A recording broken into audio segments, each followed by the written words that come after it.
নাসিরউদ্দিন পাটোয়ারি আর সাজিদ আসলেন সাদুল্লাপুরে, এসে যা যা করলেন দেখাবো পুরো ভিডিওতে।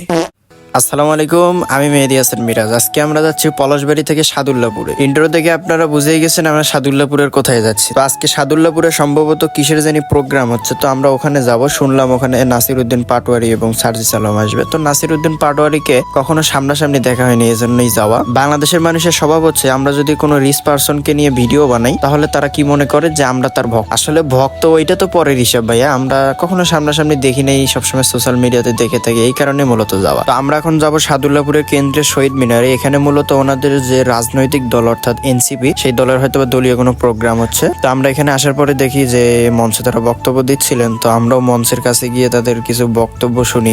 এখানে অনেক শ্রোতাও ছিল, আর আমাদের অনেক ভাই ব্রাদারের সাথেও দেখা হয়ে যাচ্ছিল। তো বেশ কিছুক্ষণ তাদের আলোচনা শুনলাম। তারা মূলত আমাদের জেলা গাইবান্ধার কিছু দাবি তুলে ধরেন। আশা করি আমাদের গাইবান্ধার যে দাবিগুলো আছে এই দাবিগুলো তাদের মাধ্যমেই পূরণ হবে ইনশাল্লাহ। প্রায় 2-3 ঘন্টা এখানে বক্তব্য শেষে অনুষ্ঠান শেষ হয়ে যায়। তো আজকের ভিডিওটি পর্যন্তই, সবাইকে আল্লাহ হাফেজ।